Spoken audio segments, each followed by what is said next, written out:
নমস্কার, আমি সুলগ্না। আমার গল্প স্বল্প সঙ্গে সুলগ্না চ্যানেলটিতে সবাইকে স্বাগতম জানাই। আজকে আমি যে প্রথম গল্পটি পাঠ করতে চলেছি সেটি হলো বনফুল রচিত ট্রেন। ট্রেনে এক বৃদ্ধ চলিয়াছেন। বৃদ্ধ হইলেও লোকটি যে এককালে শৌখিন ছিলেন তাহা বেশ বোঝা যায়। মাথায় চুল হইতে আরম্ভ করিয়া পায়ের মোজাটা পর্যন্ত তাহার বিগত যৌবনের রুচির পরিচয় দিতেছে। হাতে একটি মোটা বর্মা চুরুট, খবরের কাগজে নিবদ্ধ দৃষ্টি। তিনি কামরাটিতে একাই ছিলেন। কিওল স্টেশনে ট্রেনে থামিতে একটি 19-20 বৎসরের যুবক আসিয়া সেই কামরায় উঠিল। যুবকটির ঘাড় চাঁচা, গোঁফ ছাটা, চোখে সস্তা দামের খেলো নীল চশমা, পরনে চুড়িদার পাঞ্জাবি, পাঞ্জাবির অন্তরালে গোলাপি গেঞ্জি, মুখে বিড়ি, বগলে একটি মাসিক পত্র।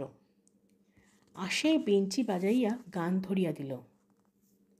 কি বিদেশি মন উদাসী বাঁশের বাঁশি বাজাও ও বনে। তারপর বৃদ্ধের দিকে তাকাইয়া পিড়িটা ধরাইতে একমুখ হাসিয়া প্রশ্ন করিল, আপনার কতদূর যাওয়া হবে স্যার? বলা বাহুল্য, বৃদ্ধ একটু বিরক্তই হইয়াছিলেন। সংযত কণ্ঠে তথাপি উত্তর দিলেন, দানাপুর যাব। আপনি? তবে তো বেশ ভালোই হলো, আমিও দানাপুরেই যাব। তাহলে আমার স্যার এই পুটুলি আর বইটা রইল। আমি চট করে এক কাপ চা খেয়ে আসি, আর বিড়িও আনি এক বান্ডিল। অল্পক্ষণ পরেই ফিরিয়া আসিল, মুখে বিড়ি। কিছুক্ষণ কোনো কথাবার্তা নাই। বৃদ্ধ ভদ্রলোকটি হাতে খবরের কাগজটা নামাইতেই যুবকটি হাত বাড়াইল। কাগজটা একবার পেতে পারি স্যার? অনিচ্ছা সত্ত্বেও কাগজটা দিতে হইল। একটু পরেই যুবকটি বলিয়া উঠিল, ইস, একটি ছোকরা আত্মহত্যা করেছে দেখছি, প্রেমে পড়ে। বৃদ্ধ যেন ওত পাতিয়া বসিয়াছিলেন। সশব্দে ঝালটা ঝাড়িয়া দিলেন। আজকাল এই গোঁফ ছাটা ছোড়াগুলোকে দেখলে গা জ্বলে যায়। যুবকটি কিছুমাত্র না চটিয়া পানের ছোপ ধরা দাঁত বাহির করিয়া হিহি করিয়া হাসিয়া উঠিল। আপনাদের ছোড়াকালে কি আপনারা প্রেম করেননি? সব যুধিষ্ঠির ছিলেন? বৃদ্ধ বলিলেন, যুধিষ্ঠির হয়তো ছিলাম না, কিন্তু বেয়াদবও ছিলাম না। বুড়ো লোকের সম্মান রেখে কথাই কইতাম। ছোকরা দমিবার নহে আবার হিহি করিয়া হাসিয়া বলিল, আপনারাও প্রেম করতেন তাহলে? বৃদ্ধ ভূকুঞ্চিত করিয়া কহিলেন। তারপর বললেন, আপনার হাতে ওখানা কি কাগজ দেখি একবার? হ্যাঁ হ্যাঁ স্যার, দেখুন, তো বেশ একটা ভালো গল্প আছে, পড়ে দেখুন। মগ ডালে, পড়ে দেখুন। বৃদ্ধ মাসিকটি আদ্যপান্ত উল্টাইয়া মগ ডালে পড়িতে শুরু করিলেন। লেখকের নাম নাই।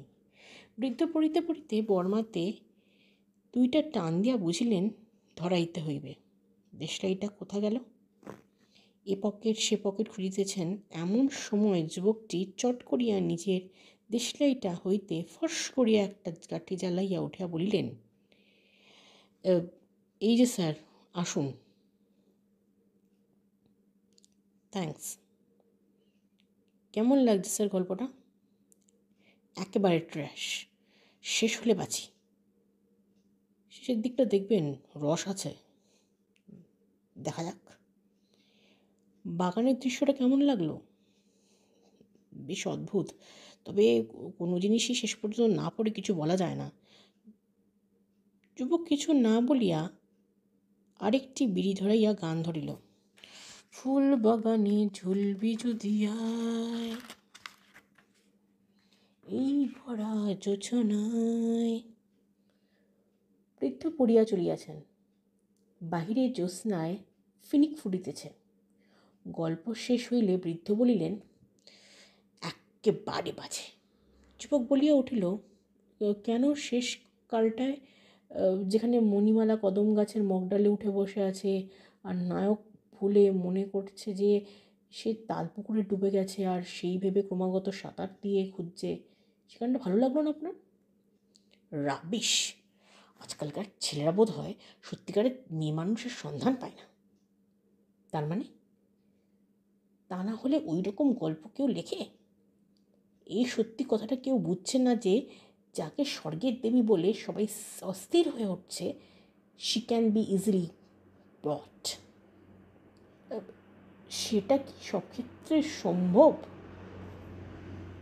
প্রায় ক্ষেত্রেই, অত্যন্ত আমার তাই ধারণা। কীরকম বলুন না। এই ধরো একটা কনসার্নড এক্সাম্পল দিচ্ছি। আপনারই ছেলেবেলায় প্রায় বছর 20 আগে সৌরভী বলে একটি মেয়ের সঙ্গে প্রেম হলো। তার গর্ভে একটা ছেলেও হলো। ছেলেটা মাস 2 তখন ব্যাস, বাকি একদিন উধাও। শুনলাম তিনি রামেশ্বরপুরের জমিদারের প্রেমে পড়েছেন। আমি আর ও নিয়ে বিশেষ কোনো মাথায় ঘামালাম না। I had another girls were so cheap in those days. যুবক মুখ হইতে বিড়িটা ফেলিয়া চুপ করিয়া বসিয়া রহিল। খানিকক্ষণ চুপচাপ। তারপর যুবক বিনীত স্বরে বলিল, আমায় মাফ করবেন, না জেনে হয়তো আপনার প্রতি অশ্রদ্ধা প্রকাশ করেছি। মানে? মানে সৌরভী আমারই মা। তিনি এখনও রামেশ্বরপুরের জমিদার বাড়িতে চাকরানি আছেন। আপনি আমার বাবা। এই বলিয়া সে প্রণত হইয়া বৃদ্ধের পদগুলি লইল। তারপর হঠাৎ বলিল,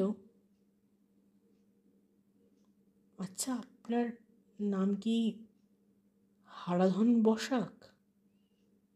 আমার নাম রমেশ সেন। ওহ, যাক, তবে আপনি নন। মায়ের মুখে শুনেছি আমার বাবার নাম হারাধন বসাক। তাহলে আপনার একটা চুরুট দিন স্যার, আমার বিড়ি গেছে ফুরিয়ে। বাঁচালেন আপনি, বলিয়া ছোকরা হি হি করিয়া হাসিতে লাগিল।